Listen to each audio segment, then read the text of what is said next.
ஆகியால் குறை இருக்குமானால் அது சரிப்படுத்தப்பட வேண்டும்.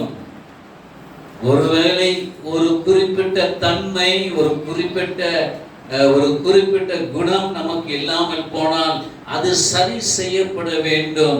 இந்த நெருக்கம் என்னை முன்னேறி செல்ல விடாமல், இந்த குறிப்பிட்ட பழக்க வழக்கம், இந்த குறிப்பிட்ட நெருக்கடி, இந்த குறிப்பிட்ட மனத்தன்மை எனக்கு குறுக்காய் அமைத்து என்னுடைய வாழ்க்கையை நெருக்கிக் கொண்டிருக்கின்றது. இன்னும் ஆண்டவருடைய வல்லமை பெற வேண்டும் என்று சொல்லி விருப்பம் இருக்கின்றது. ஆனால் இந்த நெருக்கத்தின் நிமித்தமாய் அந்த வல்லமையை அடைய முடியவில்லை, அந்த அபிஷேகத்தை இன்னும் அதிகம் பெற்றுக்கொள்ள முடியவில்லை என்று சொல்லி ஒரு அங்கலாய்ப்போடு இந்த இளம் தீர்க்கதரிசி எலிசாவை நோக்கி இந்த ஜெபத்தை, இந்த விண்ணப்பத்தை ஏற்படுத்துவதை நாம் இங்கு காண்கின்றோம். ஆம் கர்த்தர்கள் பிரியமானவர்களே, அவருடைய உள்ளத்திலே பற்றி எரியக்கூடிய ஒரு இருதயத்தின் வாஞ்சை, அவருடைய உள்ளத்திலே ஒரு பற்றி எரியக்கூடிய ஒரு வாஞ்சை, இந்த நெருக்கமான இடத்திலிருந்து விடுதலை பெற வேண்டும் என்று சொல்லி அவிதமாய் ஒரு தவிப்பு அவருடைய உள்ளத்திலே விளங்குவதை நாம் காண்கின்றோம். இன்றைக்கு இந்த மாலை நேரத்திலே கர்த்தருடைய சமூகத்திலே நாம் வந்திருக்கின்றோம். உங்களுடைய நெருக்கடி எதுவாய் இருந்தாலும், உங்களுடைய நெருக்கம் எப்படிப்பட்ட ஒரு கோணத்திலே காணப்பட்டாலும், எவ்விதமான ஒரு வடிவத்திலே ஒரு உருவத்தோடு அது அமைந்திருந்தாலும், அதிலிருந்து விடுதலை பெற வேண்டும் என்ற வாஞ்சை நம்மிடத்தில் இருக்குமானால் கண்டிப்பாக அந்த இளம் தீர்க்கதரிசி வாழ்விலே எந்த அளவுக்கு கர்த்தர் இடைப்பட்டு அந்த வாழ்க்கை சூழ்நிலையை மாற்றி போட்டாரோ, அதே வண்ணமாய் உங்களுக்கும் எனக்கும் கர்த்தர் இன்றைக்கு ஒரு விடுதலையின் நாளாக, ஒரு விடுதலையினுடைய நேரமாக அமைக்க அவர் மாறாதவராக இருக்கின்றார். பூர்வ நாட்களிலே அவர் செய்த அதிசயங்களை, அற்புதங்களை இன்றைக்கும் நம்முடைய வாழ்விலே அவர் நிறைவாக்க அவர் மாறாதவராய் இருக்கின்றார்.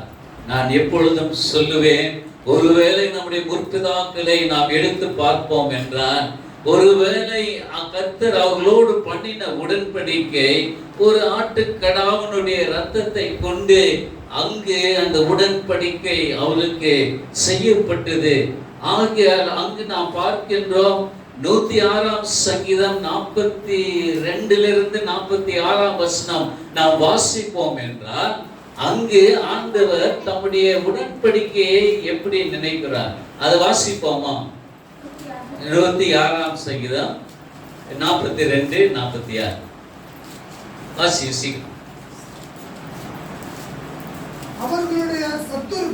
அவர்களுடைய சத்துருக்கள் அவர்களை ஒடுக்கினார்கள். கர்த்தருடைய பிள்ளைகளை ஒடுக்கினார்கள். அவர்களுடைய கையின் கீழ் தாழ்த்தப்பட்டார்கள். அநேக தரம் அவர்களை விடுவித்தார். ஆண்டவர் விடுவிக்கிறார். அநேக தரம் அவருடைய பிள்ளைகளை, ஜனங்களை சத்துருவின் கைகளில் இருந்து விடுவித்தார். அவர்களோ, அண்டர்லைன் பண்ணுங்க, அவர்களோ தங்களுடைய யோசனையினால், மனிதனுடைய யோசனை, வீணான யோசனைகள் தான் இன்றைக்கு ஒரு தடையாய் இருப்பதை நாம் காண்கிறோம். அவருடைய யோசனையோ அவர்களுக்கு விரோதமாய் கலகம் பண்ணி தங்களுடைய அக்கிரமத்தினால் சிறுமைப்படுத்தப்பட்டார்கள். ஆனால் என்ன சொல்லுகின்றது? தொடர்ந்து வாசிங்க. ஆனால் அவர்களுடைய கூப்பிடுதலின் சத்தத்தை அவர் கேட்கும் போதோ, அவர்களுடைய கூப்பிடுதலின் சத்தத்தை மீண்டுமாய் அந்த அவல நிலையிலே இருந்த தம்முடைய ஜனங்களுடைய கூக்குரல் கர்த்தருடைய செவியிலே தொனிக்கின்றது. அவருடைய கூப்பிடுதலின் சத்தத்தை அவர்கள் கேட்கும் போதோ அவர்களுக்கு உண்டான இடுக்கத்தை அவர் கண்ணோக்கி அவர்களுக்காக தம்முடைய உடன்படிக்கையை நினைத்து அவருடைய மிகுந்த கிருபையின்படி மனஸ்தாபப்பட்டு அவர்களை சிறைப்பிடித்த யாவரும் அவர்களுக்கு இறங்கும்படி செய்தார் என்று சொல்லி பார்க்கிறோம். அல்லேலூயா. இதே தேவன் இன்றைக்கு நம்முடைய வாழ்க்கையிலும் அவர் இடைப்படவும் அதே வண்ணமாய் செயல்படவும் நம்முடைய கூக்குரலின் சத்தத்தை அவருடைய இடுக்கத்திலிருந்து அவர்களை விடுவித்தார் என்று வேதவசனம் சொல்லுகின்றது. ஆம் கர்த்தருக்குள் பிரியமானவர்களே, அந்த இடுக்கத்திலிருந்து அவர்களை விடுவித்தார் என்று வேதம் சொல்லுகின்றது. இன்றைக்கு நான் சொன்னேன், அன்றைக்கு அவருடைய உடன்படிக்கையை நினைத்தார். அந்த உடன்படிக்கையை நினைக்கின்ற தேவன் இன்றைக்கு அந்த உடன்படிக்கை நமக்கு இன்னும் விசேஷித்த உடன்படிக்கையாய் அது விளங்குவதை நாம் உணர வேண்டும். அன்றைக்கு அந்த ஆட்டுக்கடாக்களுடைய இரத்தத்தை கொண்டு அந்த உடன்படிக்கை செய்யப்பட்டது அவருக்கும் இஸ்ரவேல் மக்களுக்கும். ஆனால் இன்றைக்கோ நமக்கு அவர் ஆண்டவர் செய்திருக்கக்கூடிய உடன்படிக்கையானது, இதோ என்னுடைய சரீரம் என்னுடைய இரத்தம் என்று சொல்லி தன்னுடைய சரீரத்தை நமக்காக உடைத்து தம்முடைய இரத்தத்தை நமக்காக சிந்தி அந்த உடன்படிக்கை அவருடைய ஒரே பேரான குமாரனுடைய இரத்தத்தை கொண்டு அதை தான் ஒவ்வொரு திருவிருந்து ஆராதனையிலே நாம் சொல்லுகின்றோம்.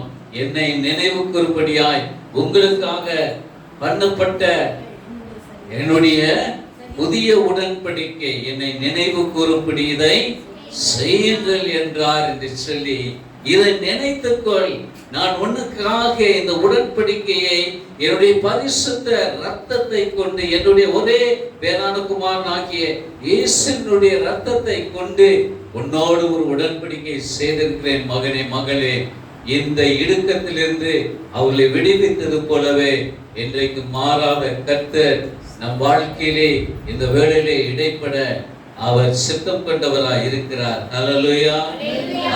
Praise the Lord. ஹல்லேலூயா. ஆமென்.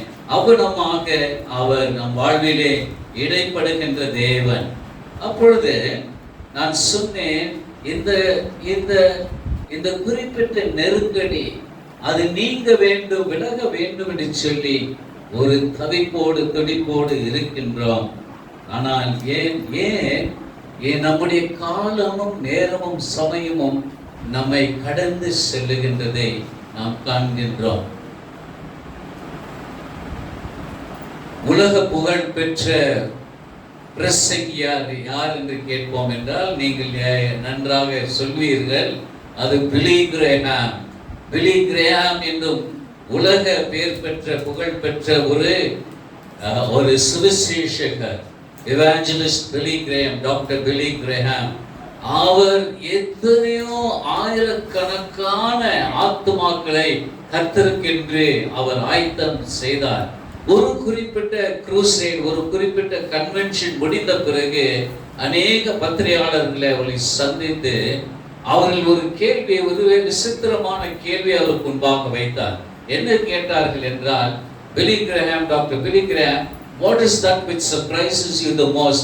உன்னை ஆச்சரியத்துக்குள் வழிநடத்தக்கூடிய உன்னுடைய ஊழியத்தின் பாதையிலே உன்னை ஆச்சரியப்படுத்தக்கூடியது என்னவென்று அவர் கேட்டார். அப்பொழுது அவர் சொன்னார், the brevity of life.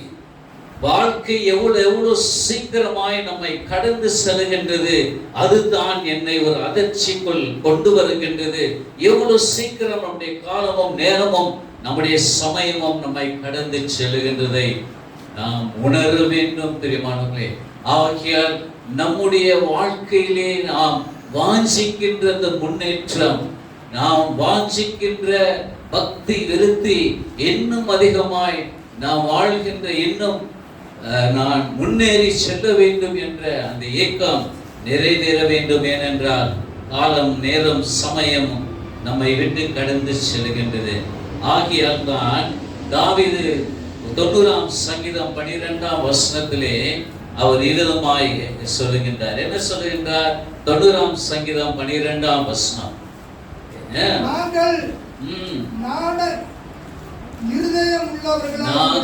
ஞான இருதயம் உள்ளவர்களாய் இருக்கும்படிக்கு எங்கள் நாட்களை என்னும் அறிவை எங்களுக்கு போதித்தருளும். ஆண்டவரே, நான் ஞான இருதயம் உள்ளவனாய் இருக்க வேண்டும் என்றால் நாம் நம்முடைய நாட்கள் எவ்வளவு சீக்கிரம் நம்மை கடந்து செல்லுகின்றது என்று சொல்லி நான் ஞான இருதயம் உள்ளவனாய் இருக்கும்படி என் நாட்களை எண்ணும் அறிவை எனக்கு தாரும். நம்முடைய நாட்களை எண்ணும் அறிவு நமக்கு தேவை. எவ்வளவு சீக்கிரம் எவ்வளவு சீக்கிரமாய் வாழ்க்கை கடந்து சென்று விட்டது. இத்தனை ஆண்டு காலமாய் வேதம் சொல்லுகின்றது, ஒருவேளை 70 வருஷம் பலத்தின் மிகுதினால் 80 வருஷம் என்று சொல்வோம் என்றால் எவ்வளவு சீக்கிரமாக, ஒருவேளை கர்த்தருடைய சித்தம் 80 வருஷம் அதற்கு மேல் நாம் வாழ ஒருவேளை ஆண்டவருடைய சித்தமா இருக்குமானால் கூட நம்முடைய நாட்கள் எவ்வளவு கடந்து சென்று விட்டது. பாதி வாழ்க்கை, முக்கால் வாழ்க்கை சென்று விட்டது. இன்னும் ஒரு சில நிமிஷங்கள், இன்னும் ஒரு சில வருஷங்கள் என்று சொல்லி நாம் என்ன வேண்டும் கர்த்தருடைய பிரியமானவர்களே.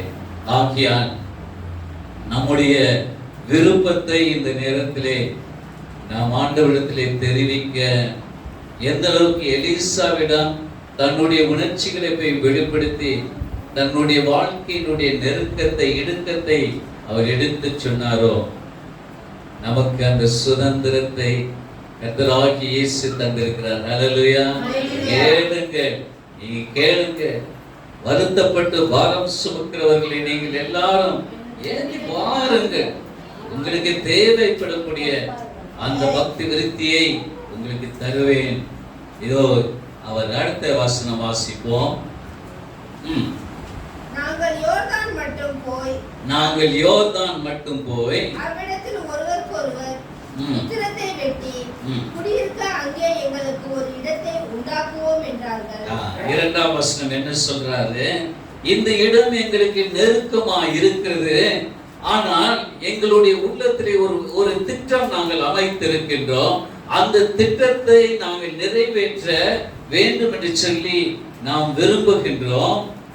அந்த விருப்பத்தை எடுத்து சொல்லுகிறார். நாங்கள் என்ன செய்வோம்? ஒவ்வொருவரும் அந்த யோர்தானுக்கு கடந்து ஒவ்வொருவரும் ஒரு உத்திரத்தை வெட்டி குடியிருக்க நாங்கள் ஒரு இடத்தை உருவாக்குவோம் என்று சொல்லி அவ்விதமான ஒரு விருப்பத்தை, ஆர்வத்தை அவர் தெரிவிப்பதை நாம் காண்கின்றோம். ஒவ்வொருவரும் ஒவ்வொரு உத்திரத்தை வெட்டி நாங்கள் அங்கே தங்குவதற்கு நாங்கள் ஒரு இடத்தை ஆயத்தம் செய்வோம் என்று சொல்லி என்று பார்க்கின்றோம். பிரியமானவர்களே, கர்த்தருக்குள் பிரியமானவர்களே, பல நேரங்களிலே இந்த மக்களை பார்க்கும்போது, நம்முடைய வாழ்க்கையோடு ஒப்பிட்டு பார்க்கும்போது, அந்த நெருக்கடி எதுவா இருந்த போதிலும் அவருடைய இருதயத்திலே அவருடைய வாஞ்சை ஒருபோதும் தனியவில்லை. அவருடைய தரிசனம் ஒருபோதும் குறையவில்லை. அந்த நெருக்கத்தை மேற்கொள்ளும்படியாய் தங்களுடைய உள்ளம் அந்த அளவுக்கு துடித்ததை நாம் இங்கு காண்கின்றோம்.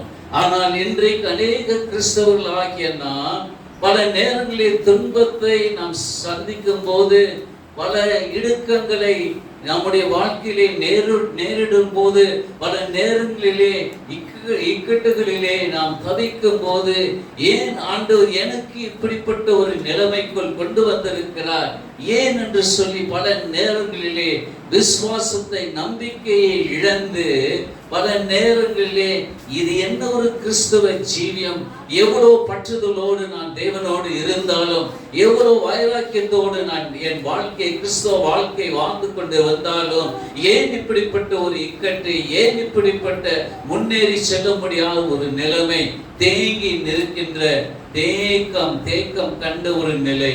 இன்றைக்கு அநேக தேங்கின ஒரு நிலையிலே தங்களுடைய ஆவிக்குரிய வாழ்விலே அவர்கள் இருப்பதை கர்த்தருக்குள் பிரியமானவர்களே நாம் உணர வேண்டும்.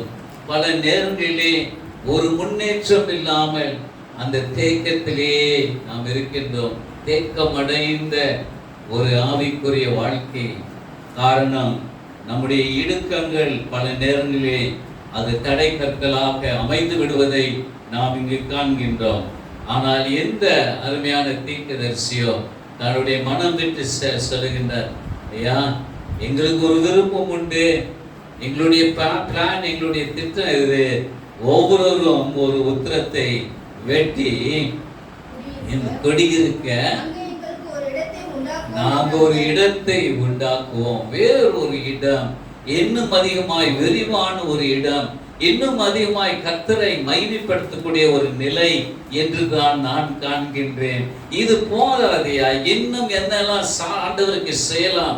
இந்த சபை உருவாகி ஒருவேளை 16 ஆண்டு காலம் முடிந்து 17ஆம் ஆண்டிற்குள் அடியெடுத்து வைப்பதை நமக்கு நன்றாக தெரியும். ஆகிய இன்னும் கர்த்தருக்கு என்ன செய்யலாம் என்று சொல்லி அந்த தரிசனத்தை இன்னும் அதிகமாய் விரிவுபடுத்த வேண்டும் என்று சொல்லி அருமையான சகோதரனை இயேசுவின் நாமத்திலே வாழ்த்துகின்றேன். இந்த 17ஆம் ஆண்டிற்குள் அடியெடுத்து வைக்கும் இந்த ஊழியமானது இன்னும் அதிகமாய் விசாலம் அடைய வேண்டும். அங்கு இன்னும் அநேக ஆத்துமாக்கள் சேகரிக்கப்பட வேண்டும் என்று சொல்லி அவ்விதமாய் கர்த்தர் இந்த குறிப்பிட்ட ஊழியத்தை ஆசீர்வதிக்க வேண்டும். ஆகையால் இது ஒரு தனிப்பட்ட மனிதனுடைய பிரயாசம் என்று நாம் காணக்கூடாது. ஏனென்றால் இவர்கள் ஒருமித்து செயல்படுவதை நாம் காண்கின்றோம். நாம் உணர வேண்டிய 3வது காரியம் என்னவென்றால், நாம் ஒருமித்து செயல்பட வேண்டும். அவர் என்ன சொல்லுகின்றார்கள்?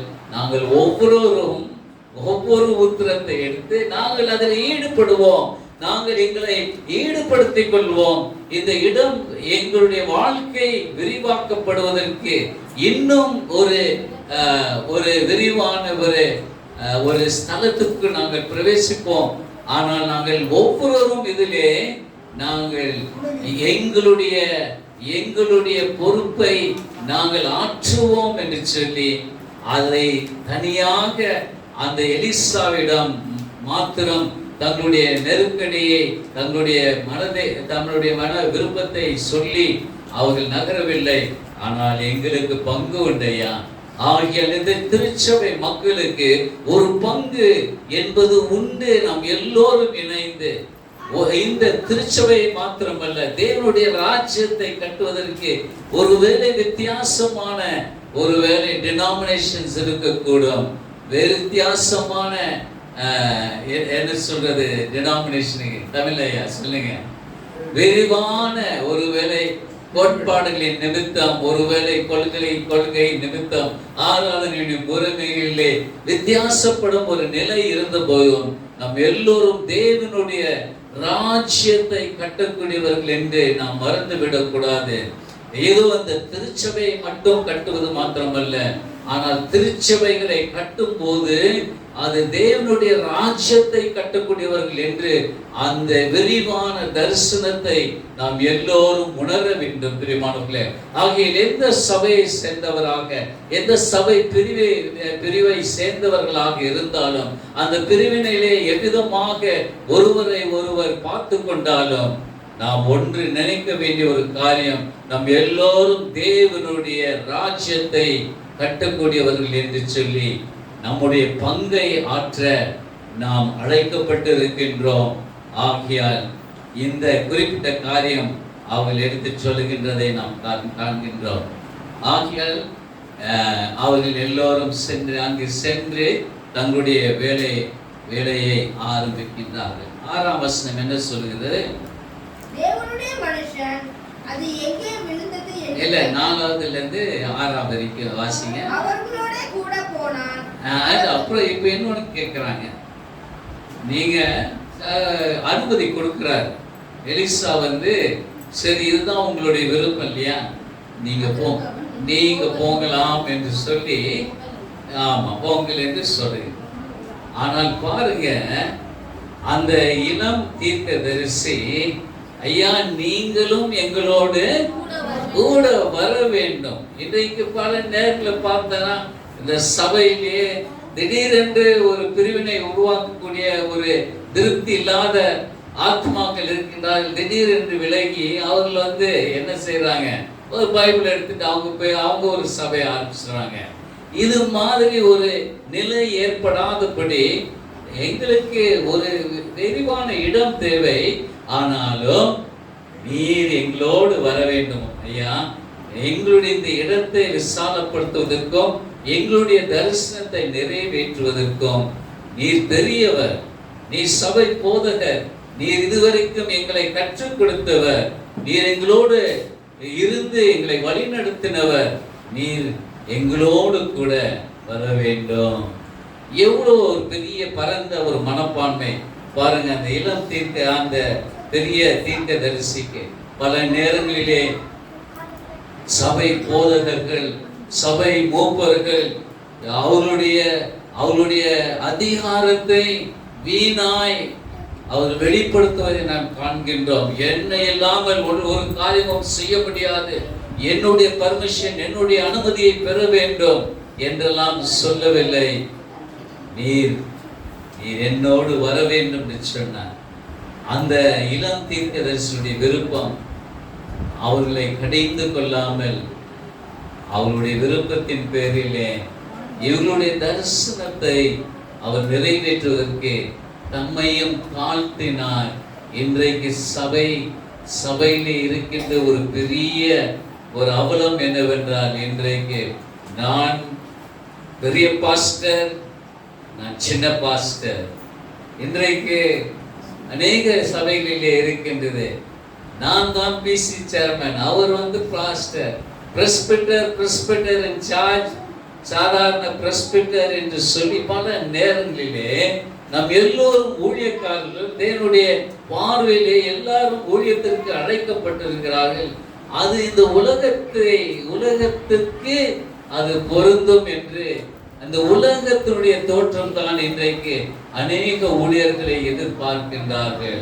நான் சபை தலைவர், நான் தான் போதகர் என்று சொல்லி இவ்விதமான ஒரு அவல நிலை திருச்சபைகளிலே காணப்படுகின்றது. கர்த்தருக்குள் பிரியமானவர்களே, அருமையான ஒரு நூல் எழுதப்பட்டிருக்கின்றது. ஜான் ரேவன்ஹில் என்று சொல்லி ஒரு அருமையான ஒரு விசுவாசி. அவர் எழுப்புதல் தாமதிப்பது ஏன் என்று சொல்லி அழகான அந்த நூலை அந்த தலைப்பிலே எழுதினார். ஏன் சபைகளிலே எழுப்புதல் தாமதிக்கின்றது, why revival tarries என்று சொல்லி அருமையான புத்தகம். அந்த புத்தகம் என்னுடைய தனிப்பட்ட ஆவிக்குரிய வாழ்விற்கு அது வெறும் ஏதுவாக அமைந்தது, என்னை ஊக்குவித்தது, என்னை உற்சாகப்படுத்தினது அந்த நூலானது. ஏனென்றால் அங்கு என்னெல்லாம் காரியங்கள் சபையிலே இந்த எழுப்புதல் ஏற்படாதபடிக்கு ஏன் என்னெல்லாம் காரணங்கள் என்று சொல்லி அவர் சொல்லுகின்றார். அதுல ஒண்ணு ரொம்ப அழகாக சொல்லியிருக்கிறார். அன்னைக்கு they were men with no degrees but with fire. அன்னைக்கு ஆண்டவர் அழைத்த போது, ஊழியர்களை அழைத்த போது அவங்க டிகிரி எல்லாம் அவங்களுக்கு இல்ல. நம்ம இன்னைக்கு பிடிஏ, பிஹெச், டாக்டரேட் எல்லாம் படிக்கிறான். அவர்கள் அழைக்கப்பட்டார். they were men with no degrees, ஆனா ஃபயர் இருந்துச்சு, ஆவி அனல் இருந்துச்சு. அந்த அளவுக்கு அவர்கள் டிகிரி இல்ல, ஆனா டிகிரி இல்லாத அவர்களுக்கு அனல் உண்டு, அக்னி அனல் இருந்தது. இன்றைக்கு we are men with degrees, no fire. இன்றைக்கு அநேக பாட்டம், பெரிய பட்டம், எல்லாம் many degrees, no fire. இன்றைக்கு தேவைப்படக்கூடிய ஆண்டவர் அனல் ஊற்றக்கூடிய அந்த அப்படிப்பட்ட ஊழியர்களை கர்த்தர் எதிர்பார்த்து கொண்டிருக்கிறார். பிரியமானவர்களே, ஆகையால் அவர் அவர்களோடு கூட போனார் என்று சொல்லி நாம் பார்க்கின்றோம். அவர்களோடு கூட போனார். அப்பொழுது 6ஆம் வசனம் சொல்லி, அவர்கள் மரங்களை வெட்டினார்கள். அவர்கள் தங்களுடைய ஊழியத்தை நிறைவேற்றுவதற்கு, தங்களுடைய தரிசனத்தை நிறைவேற்றுவதற்கு, இன்னும் அந்த விரிவான ஒரு விசாலமான இடத்தை, நல்ல ஒரு வாழ்க்கையை வாழ்வதற்கு அவர்கள் செயல்படுவதை ஆரம்பிக்கிறார்கள். மரங்களை வெட்டினார்கள், வேலை செய்தார்கள், உழைத்தார்கள் என்று சொல்லி நாம் பார்க்கின்றோம். இன்றைக்கு சபையினுடைய வளர்ச்சிக்கு எத்தனை விசுவாசிகள் இன்றைக்கு சபையினுடைய வளர்ச்சிக்கு பாடுபட முன்வருகின்றோம் என்று சொல்லி ஒரு கேள்வியை உங்களுக்கு முன்பாக வைக்கின்றேன். எல்லாம் பாஸ்டர் தான் செய்வீங்க. சிறப்பாக சிஎஸ்ஐ திருச்சபையிலிருந்து சேர்ந்தவன் எல்லாம் பாஸ்டர் தான் செய்யணும். ஹவுஸ் விசிட்டிங் பாஸ்டர் தான், பைபிள் ஸ்டடி பாஸ்டர் தான், இது கம்யூனியன் கொடுக்கணும் பாஸ்டர் தான், அப்புறம் சிக் விசிட் நோயாளிகளை சந்திக்க பாஸ்டர் தான் செய்யணும், அப்புறம் காட்டேஜ் பிரேயர் மீட்டிங் பாஸ்டர் ஆயத்தப்படணும். எல்லாம் பாஸ்டர் அந்த ஒரு அவர் தான் செய்யணும். திருச்சபை மக்களுடைய உள்ளத்திலே அவ்விதமான பற்றி எறியக்கூடிய அந்த அனல், ஐயோ ஆத்துமாக்கள் அழிகின்றார்கள், இதோ விசுவாசத்தை இழக்கின்றார்கள், அவர்கள் எத்தனை விதங்களிலே மற்ற விதங்களிலே அலசடிக்கப்பட்டு மற்ற சபைகளுக்கு செல்கின்றார்கள் என்று உணர்த்த அவர்களை பேணி பாதுகாக்க இன்றைக்கு மனமில்லாத விசுவாசிகள் அநேகம் இந்த திருச்சபைகளிலே பார்க்கின்றோம். உங்களுடைய சின்ன திருச்சபையிலே பாஸ்டரை ஆதரித்து பல விதங்களிலே எங்கிருக்கின்றீர்களோ ஒரு 2 அல்லது 3 குடும்பம் நீங்க சேகரிச்சு, பாஸ்டர் வாங்க ஐயா ஒரு ஜெபம் பண்ணுவோம், இங்கே 3 குடும்பம் சேர்ந்து இருக்குது, ஒரு பிரேசனை ஆரம்பிச்சிருக்கிறோம், அவ்விதமாய் ஒரு தரிசனத்தை கொண்டு செயல்பட இவர்கள் வெட்டினார்கள், அவர்களுடைய வேலையை ஆரம்பித்தார்கள். எவ்வளோ சரியாய் பிரயோஜனமாய் அவர்கள் செயல்பட்டார்கள் என்று சொல்லி நாம் காண்கின்றோம். ஆம் கர்த்தருக்குள் பிரியமானவர்களே, அவர்கள் வெட்டி கொண்டு இருக்கும் வேளையிலே 5ஆம் வசனம், ஒருவன் வீழ்த்துகையில் அந்த கோடாரி திடீர்னு அவ்வளோ மும்முரமா அவ்வளோ ஆர்வமாக அவர் செயல்படுவதை காண்கின்றோம். கோடாரி வெற்றார் அவ்வளோ வேர்வை சிந்தும் அளவிற்கு அவருடைய வேலையிலே ஈடுபட்டு கொண்டு இருக்கும் போது அந்த கோடாரி தண்ணீரில் விழுந்தது. ஒரு கொஞ்சம் கோடாரி தண்ணீரிலே விழுந்தது என்று சொல்லி நாம் பார்க்கின்றோம். அப்பொழுது என்ன சொல்றான்?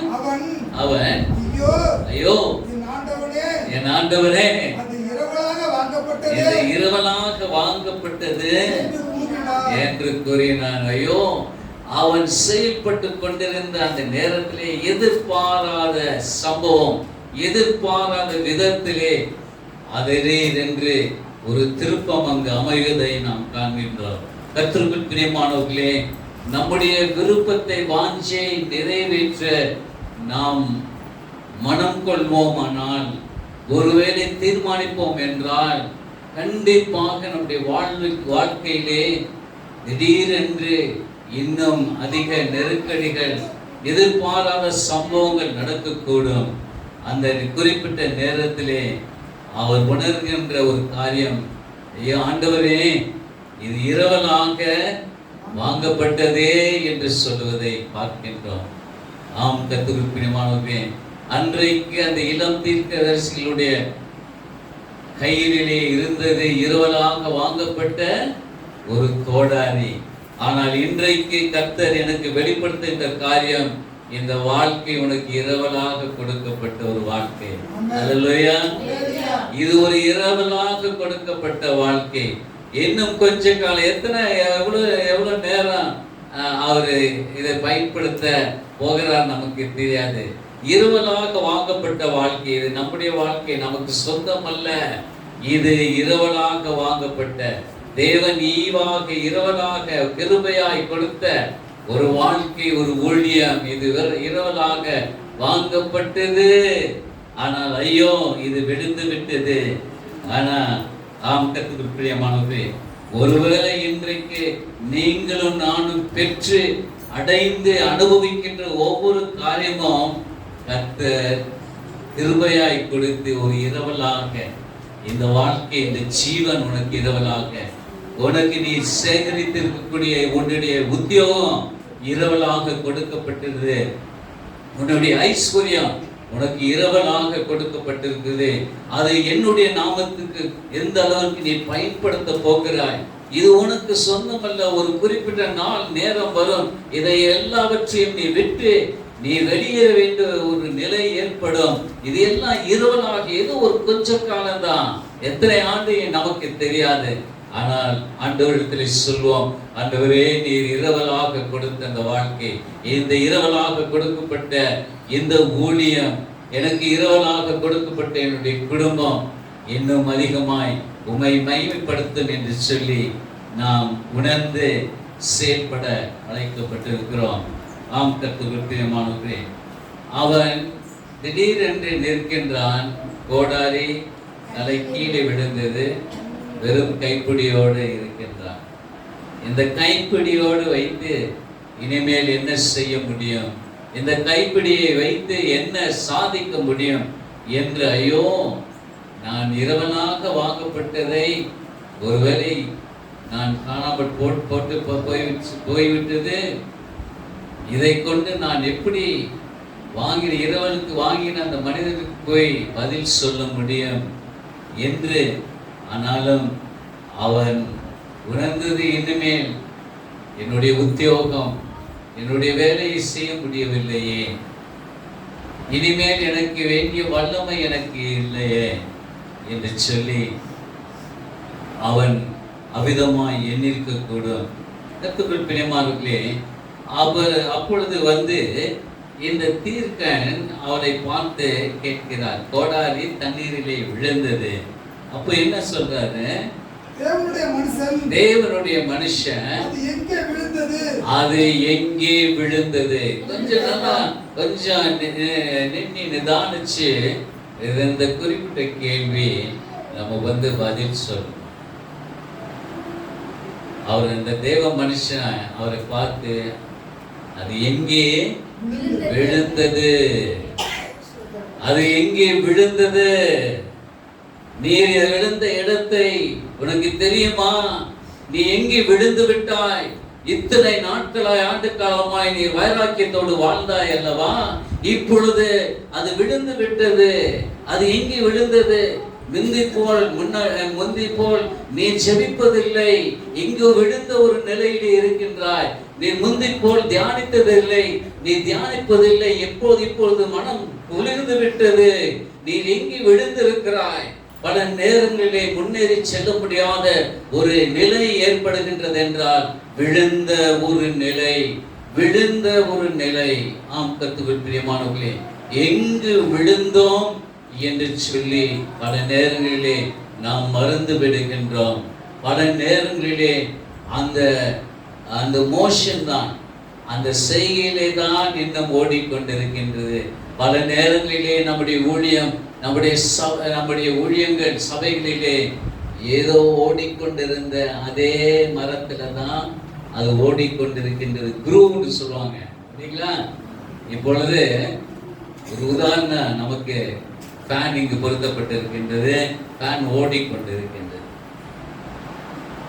இந்த ஃபேனை கொஞ்சம் ஸ்டாப் பண்ணுங்கன்னு சொன்ன, அதை நிறுத்துங்கன்னு சொன்னான்னா உடனே போய் அந்த சுவிட்சை ஆஃப் பண்ணுவாங்க. அந்த சுவிட்சை ஆஃப் பண்ணிடணும். அந்த சுவிட்சை ஆஃப் பண்ணும்போது ஃபேன் உடனடியாக நிற்குதா? நிற்காது. உடனடியாக நிற்கிறது இல்லை. இன்னொரு 10 முறை 20 முறை சுத்தி மெதுவா அது திடீரென்று ஒரு 20-30 சுற்றுக்கு பிறகு அந்த ஃபேன் திடீரென்று நின்று விடுகின்றது.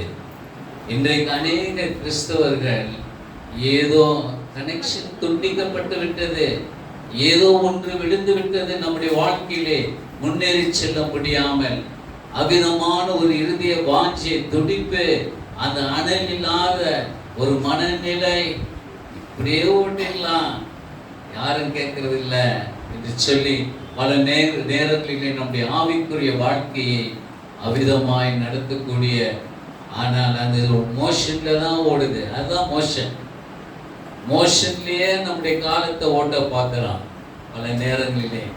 இது என்னை நான் உணர்த்தப்பட்டதை நிமித்தம் உங்களுக்கு எடுத்து சொல்ல முடியும். நான் எப்பொழுதும் சொல்லுவேன் என் சபை மக்களுக்கு, இந்த செய்தி என்னை சுட்டரிக்க விட்டால் அது உங்களை சுடாதியா? இது எனக்கு அனல் ஊட்டாமல் போனால் அது ஒருபோதும் உங்களுடைய வாழ்விலே அது அனல் ஊட்டவே முடியாது. அது நான் உணர்ந்ததான், அதை அனுபவிச்சுதான் எவ்வளவு அனல் ஊட்டிருக்கிறது, விடுதலை பெற்றிருக்கிறேன், ஆறுதல் பெற்றிருக்கிறேன். இந்த வார்த்தை எனக்கு அது ஆறுதலையும் சமாதானம் கொடுத்தால் ஒழிய உங்களுடைய வாழ்க்கையிலே ஒருபோதும் அது நிறைவேற்றவே முடியாது. ஆகியால் if the sermon does not burn me, it will never ever burn you. அது என்னை சுட்டரிக்காவிட்டால் உங்களை சுட்டரிக்கவே முடியாது. உணர்ந்து கொண்ட சில சத்தியங்கள், உண்மைகள், என் தேவனுக்கும் எனக்கும் உள்ள தூரம். ஆண்டவர் இங்கு இருக்கின்றார், நான் இங்கு இருக்கின்றேன் என்றால் எவ்வளவு தூரம் என் தேவனோடு நான் இருக்கின்றேனோ அந்த தூரம் வரைக்கும் தான் உங்களை கொண்டு வர முடியும். ஏனென்றால் இந்த தூரத்துல தான் நான் ஆண்டவரோடு இருக்கிறேன், இவ்வளவு தூரத்துல இவ்வளவு விரிவா இருக்கிறேன். ஆண்டவரை நான் நெருங்கும் போது இவ்வளவு தூரம் கொண்டு வருவேன் என்றால் உங்களை அந்த அளவுக்கு உங்களை கொண்டு வர முடியும். எந்த பாஸ்டரா பெண்டிகாஸ்டல் பாஸ்டரா, ஆர்சி ஃபாதரா, இல்லாட்டி சிஎஸ்ஐ ஃபாதரா, அது கவலை இல்லை. எந்த அளவிற்கு என் தேவனை நான் ருசிக்கின்றேனோ அந்த ருசியை தான் உங்களுக்கு சொல்ல முடியும். அல்லது அது பொய்யானது. நான் இங்கு நின்று விட்டு உங்களை இங்கு கொண்டு வந்து நிறுத்த முடியும். தயவுசெய்து நினை, அது ஒவ்வொருத்தருடைய ஆர்வமும் பாஸ்டருடைய உதவியும் ஆவியானுடைய உதவியை கொண்டு அவ்விதமாக நடத்தப்படுகிறோம். இரவலாக வாங்கப்பட்டது என்று நாம் உணர வேண்டும். தெரியுமானவர்களே, நாம் வாழும் இந்த வாழ்க்கை இரவலாக கொடுக்கப்பட்டது. ஆனால் நம்ம நிறைவேற்ற வேண்டிய காரியங்கள் உண்டு. இந்த திருச்சபைக்கு உண்டு. இன்னும் முன்னேறி செல்ல, இன்னும் காரியங்களை சாதிக்க, இன்னும் அதிகமாய் கர்த்தருடைய ராஜ்யத்தை வளர்க்க, இன்னும் அதிகமாய் அதிகமாய் இருக்கின்றது என்று சொல்லி பார்க்கிறார். அப்பொழுது அவர் கேட்கிறார் அந்த கேள்வி, எங்கே விழுந்தது? பல நேரங்களிலே இதை நாம் சிந்திப்பதில்லை. நமக்கு நன்றாக தெரியும், ஆவியானவர் நமக்கு உணர்த்தி காட்டுகின்றார். ஆனால் ஏதோ விழாத ஒரு நிலை போல் ஒரு பாவனை காட்டி பல நேரங்களிலே நம்முடைய ஆவிக்குரிய வாழ்க்கையை பலருக்கு முன்பாக நாம் நிறுத்துகின்றோம், வெளிப்படுத்துகின்றோம். கத்துவது மாத்திரமல்ல, ஒரு அலலியா சொல்றது மாத்திரமல்ல, பெரிய டான்ஸ் ஆடுவது மாத்திரமல்ல, ஒரு பெரிய தீர்க்க தரிசனத்தை சொல்லுவதில்லை. ஆனால் எங்கோ மறைவாய் நாம் விழுந்த அந்த நிலையை நாம் நன்கு உணர வேண்டும் பிரியமானவர்களே. அப்பொழுது அவர் கேட்கிறார், எங்கே விழுந்தது? ஆம் கர்த்தர், பிரியமானவர்களே, நாம் எங்கே விழுந்தோம் என்று சொல்லி நாம் சற்று சிந்திக்க கர்த்தர் நம்மை அழைக்கின்றார். எங்கே விழுந்தது அதை காட்ட சொல்லுகிறார். எங்கே விழுந்தது? அவன் அந்த இடத்தை காட்டினான். ஆனால் அதுதான் பெஸ்ட் பார்ட். இது என்னன்னா அருமையான ஒரு காரியம் என்னவென்றால், அவன் தயக்கப்படல. அவன் ஒரு நாடகத்தை நடிக்கல, எங்கேயோ விழுந்துருச்சு எனக்கு தெரியல, நாம் வேலையில மும்முரமா இருந்தேன், அதெல்லாம் சொல்லுங்க. போய் அந்த இடத்தை காண்பிக்கிறான். இன்றைக்கு நீங்களும் நானும் நாம் விழுந்த நிலைகள் அதிகம். ஒரு சில இடங்களா இருக்கலாம். நம்முடைய வேத வாசிப்பு, நம்முடைய சாட்சியை கொடுக்கின்ற மனம், பிறரை ஒருவேளை வெறுக்கின்ற ஒரு வெறுப்பு, சமாதானத்தை நிலைநாட்டாமல் ஒரு பிரிவினை உண்டாக்கக்கூடிய விழுந்த நிலை, அது எதுவாய் இருப்பினும் ஆண்டவர் கேட்கிறார், மகனே மகளே, நீ விழுந்த அந்த இடத்தை நீ காண்பிப்பாயா? எந்த இடம் அது விழுந்தது, அதை நான் திருப்பி உனக்கு கொடுக்க போறேன். ஆனால் நீ இந்த காட்டின நீ விழுந்த நிலை சொல்லி ஆவியானவர் நம்மத்திலே உலாவும் இந்த வேளையிலே நாம் விழுந்த நிலைகள் இன்றைக்கு அநேகரான நம்முடைய உள்ளங்களிலே அவர் பேசுகிறார். இந்த இடத்திலே நீ விழுந்திருக்கிறாய் மகனே மகளே, ஆனால் அதை திருப்பி கொடுக்க நான் இந்த நேரத்தில் காத்து கொண்டு இருக்கின்றேன். அப்போது அவன் அந்த இடத்தை காட்டுறான். அந்த இடத்தை காண்பித்தான். ஒரு கொம்பை வெட்டி அதை எடுத்து அந்த இடத்துல போட்டான். ஒரு கொம்பை வெட்டி அந்த இடத்துல அந்த தீர்க்கதரிசி போட்டார். கர்த்தருடைய பிரியமானவர்களே, விழுந்த அந்த இரும்பு கோடாரி, தண்ணீரிலே முழுகப்பட்ட அந்த கோடாரி அது அப்படியே மிதக்குது. அல்லேலூயா, அல்லேலூயா. கர்த்தர் அதுதான் அற்புதம். தேவனால் கூடாத காரியம் ஒன்றும் இல்லை. ரைட்டா? நாங்கள் நினைக்க வேண்டிய ஒரு முக்கியமான ஒரு உண்மை என்னவென்றால், கொஞ்சம் டைம் எடுக்கும், ஆனால் சொல்லிடுறேன். நமக்கு 2 laws இருக்கு, 2 சட்டங்கள். One is the natural law, other is the super natural லா. ஆண்டவர் இயற்கை சட்டங்களை நமக்கு வரைந்திருக்கிறார். இயற்கை சட்டங்கள் சூரியன் உதிக்கிறது, வெஸ்ட்ல போய் இது மறைகிறது, இதெல்லாம் இயற்கை சட்டங்கள். இயற்கை சட்டங்கள், the law of gravity, புவி விசையினுடைய சட்டம். அது மேல போட்டா அது கீழே விழும். அது இதெல்லாம் the natural laws. ஆனா வேதத்தை புரட்டி பார்க்கும்போது there is another law. இந்த இயற்கை சட்டங்களை விட there is supernatural laws. அது supernatural laws என்றால் அவருடைய சட்ட திட்டங்கள், இயற்கையான சட்ட திட்டங்களை அவரே மாற்றி போடக்கூடியவர், அதை மாற்றி அமைக்கின்றவர் தான் நம்முடைய தேவன். ஆமென். இன்றைக்கு அந்த இயற்கை சட்டங்களை, ஒருவேளை சாராளுக்கு பிள்ளை இல்லை, அவனுக்கு பெண்மணிக்கு உருவாகக்கூடிய அந்த நிலை மாறி போயிடுச்சு. ஆனால் ஆண்டவர் ஒரு குழந்தை கொடுத்தார். ஹல்லேலூயா. அதே வண்ணமாக இயற்கை சட்டங்களை மேற்கொண்டு செயல்படக்கூடிய தேவன் இன்றைக்கு செங்கடலை பிளக்கச் செய்கின்றார்.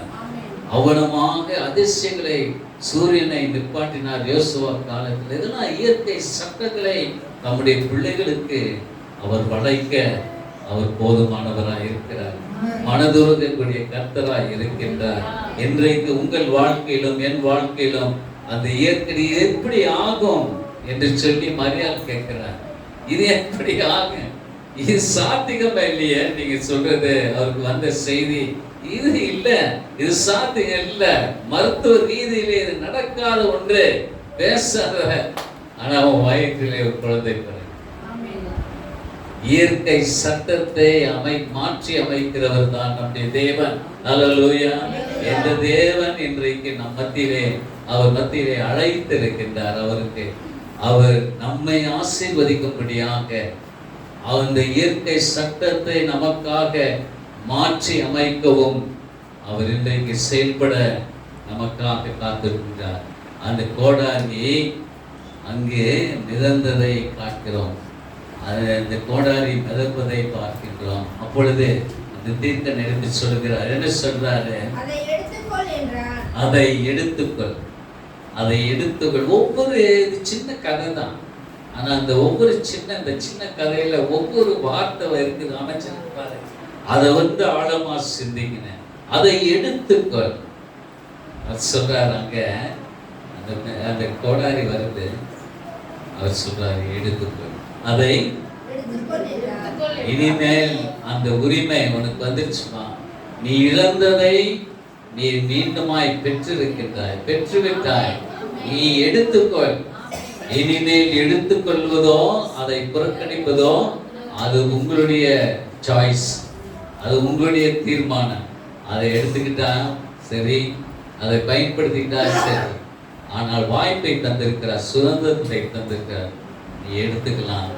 இன்றைக்கு நாம் எதை தேடி வந்திருக்கின்றோமோ அதை எடுத்துக்கொள்ளும்படியாக கர்த்தர் உன்னையும் என்னையும் அழைக்கின்றார். இழந்ததை நம் வாழ்க்கையிலே கண்டிப்பாக இன்றைக்கு ஏதோ ஒரு இழப்பை கொண்டு ஆண்டவருடைய சமூகத்திலே நாம் வந்திருக்கிறோம். ஒரு ஏக்கத்தோடு கைப்போடு வந்திருக்கின்றோம். இழந்ததை பெற வேண்டும், அதை எடுத்துக்கொள்ள ஆண்டவர் நம்மை அழைக்கின்றார். ஹல்லேலூயா. இன்றைக்கு அந்த வாய்ப்பு உங்களுக்கு கிட்டி இருக்கின்றது.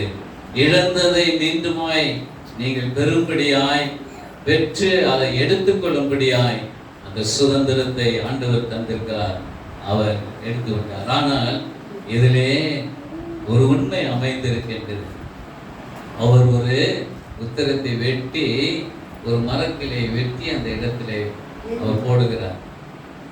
இது எதை சுட்டி காட்டுகின்றது? ஆண்டவராகிய இயேசு கிறிஸ்து இளம் பருவத்திலே அவர் ஒரு இளம் மரமாய், துளிரிட்ட மரமாய் அந்த இளம் பருவத்திலே சிலுவையிலே வெட்டப்பட்ட உத்தரம் இன்றைக்கு நமக்காக போடப்பட்டிருக்கின்றது. இன்றைக்கு அந்த உத்திரம் எந்த அளவுக்கு அற்புதத்தை கொண்டு வந்ததோ, இன்றைக்கு ஒரு இளம் சிலுவையினுடைய மரம் நமக்காக ஆண்டவராகிய இயேசு கிறிஸ்து அந்த சிலுவை மரத்திலே வெட்டப்பட்டிருக்கிறார். 33 வயதிலே, அந்த இளம் வயதிலே உலக மீட்பை கொடுப்பதற்கு தன்னை ஒப்பு கொடுத்தார். வெட்டப்படுவதற்கு அவர் தன்னை அர்ப்பணித்தார் என்று சொல்லி பார்க்கிறோம். பிரியமானவர்களே, இந்த இயேசுவின் நிமித்தம் இன்றைக்கு இதை இழந்ததை பெற்றுக்கொள்ளும்படியாக ஆண்டவர் நமக்கு துணை நிற்க காத்து கொண்டிருக்கிறார். இந்த நேரத்திலே உங்களுடைய மன விருப்பம் எதுவாய் இருப்பினும், உங்கள் அங்கலாய்ப்பு, உங்களுடைய சஞ்சலம் எதுவாய் இருந்தாலும், உங்களுடைய மன கிளேசம் எதுவாக இருந்தாலும், இப்பொழுது உங்களுக்கு ஒரு நேரத்தை ஒதுக்கி வைக்கின்றேன். நீங்கள் இழந்ததை பெற்றுக்கொள்ளும்படியாய், நீங்கள் இந்த இடுக்கமான இடத்திலிருந்து வெளியேறி ஒரு விசாலம் உள்ள ஒரு இடத்துக்குள் ஆண்டவர் உங்களை வழிநடத்த சித்தம் கொண்டிருக்கிறார். இந்த நேரத்திலே அழைப்பை தருகிறார். நீங்கள் எந்த விதத்திலே இதற்கு நீங்கள் இடம் கொடுக்க போகிறீர்கள் என்று சொல்லி அந்த சுதந்திரம் உங்களுடைய கைகளில் இருக்கின்றது. தலைகளை தாழ்த்துவோம். இந்த நேரத்திலே பரிசுத்த ஆவியானவர் நம்மத்திலே உலாவும் இந்த வேளையிலே, உங்களோடு இடைப்படும் இந்த வேளையிலே, நீங்கள் எங்களுடைய உள்ளத்தின் வாஞ்சியை எடுத்து சொல்லுங்கள். ஐயா, இந்த இடமானது எங்களுக்கு நெருக்கமாய் இருக்கிறது. ஐயா, இந்த இடம் எனக்கு நெருக்கமாய் இருக்கின்றது. ஐயா, இதிலிருந்து விடுதலை பெறும் இயேசுவே, மீட்பரே, ரட்சகரே, இதிலிருந்து நான் வெளியேற வேண்டும். என்னை நெருக்கி கொண்டிருக்கின்றது இந்த வாழ்க்கை பிரச்சனை, இந்த மனபாரம், இந்த மன சஞ்சலம், இந்த ஏமாற்றம் இத்தனை ஆண்டு காலமாய் நிறைவேறாததாய் அது அமைந்திருக்கின்றது. நான் இதிலிருந்து விடுதலை பெற வேண்டும். வெளியேறி ஒரு நல்ல இடத்திற்குள் நான் அடியெடுத்து வைக்க வேண்டும். நல்ல ஒரு விசாலமான ஒரு வாழ்க்கைக்குள் என்னை நடத்த வேண்டும். உம்மால் முடியும் அப்பா, உம்மால் ஆகாத காரியம் ஒன்றும் இல்லை. ஆனால் என்னுடைய கைகளிலே அந்த சுதந்திரத்தை தந்திருக்கிறேன். அதை எடுத்துக்கொள்ளும்படியாய் அவன் தன் கையை நீட்டி அவன் எடுத்தான் என்று சொல்லி பார்க்கின்றோம். ஆம் கர்த்தாவே, இந்த அருமையான நேரத்திலே அந்த கையை நீட்டி அவன் எடுத்துக்கொண்டது போலவே இயேசுவின் நாமத்திலே இந்த பிள்ளைகள் தங்களுடைய ஆசீர்வாதத்தை எடுத்துக்கொள்ளும்படியாய், சபை போதகர் எடுத்துக்கொள்ளும்படியாய், விசுவாசிகள் எடுத்துக்கொள்ளும்படியாய் ஆவியானவரே நீர் அவளை உணர்த்தி இன்னும் அதிகமாய் தைரியப்படுத்தி தேவரீர் இந்த அருமையான சாயங்கால பொழுதிலே உரிமையோடு தங்களுடைய கைகளை நீட்டி எடுத்துக்கொள்ளும்படியாய் துணை நிற்பீராக என்று சொல்லி இந்த நேரத்திலே நாம் எடுத்துக்கொள்வோம். சங்கீதக்காரன் 20ஆம் சங்கீதத்திலே வாழ்த்தும் வாழ்த்துதலை இந்த நேரத்திலே இந்த சபை போதற்கும் சபை மக்களுக்கும், ஆபத்து காலத்தில் கர்த்தர் உங்களுடைய ஜெபத்தின் சத்தத்தை கேட்பாராக. யாக்கோபின் தேவனுடைய நாமம் உங்கள் வாழ்விலே உயர்ந்த அடைக்கலமாவதாக. அவர் பரிசுத்த ஸ்தலத்திலிருந்து உங்களுக்கு அனுதினமும் ஒத்தாசை அனுப்பி சியோனில் இருந்து உங்களை ஆதரிப்பாராக. அவர் உங்களுடைய பலியை, அகன பலியை பிரியமாய் ஏற்றுக்கொள்வாராக. அவர் உம்முடைய மன விருப்பத்தின்படி உங்களுக்கு தந்தருளி உங்கள் ஆலோசனைகள் எல்லாம் நிறைவேற்றுவாராக. நாங்கள் உங்களுடைய ரட்சிப்பினால் மகிழ்ந்து கழிக்கிறோம் என்று சொன்ன வண்ணமாய் கர்த்தர் அவிதமான ரட்சிப்பினுடைய மகிமையை விளங்கிச்சு நிம்மதியுமாய் அவருடைய உண்மையுள்ள தன்மை, பிசகாத அவருடைய உண்மையுள்ள தன்மை கொண்டு இந்த சபை தொடர்ந்து நடத்தப்படவும், சபை போதகரை குடும்பத்தை நடத்தும்படியா தேவன் தாமே நீர் ஆசீர்வதிக்க வேண்டும் என்று உங்களுடைய பொற்பாதம் முத்தமிட்டு வாரத்தோடு ஜெபிக்கிறேன். எங்கள் இயேசு பிதாவே, ஆமென்.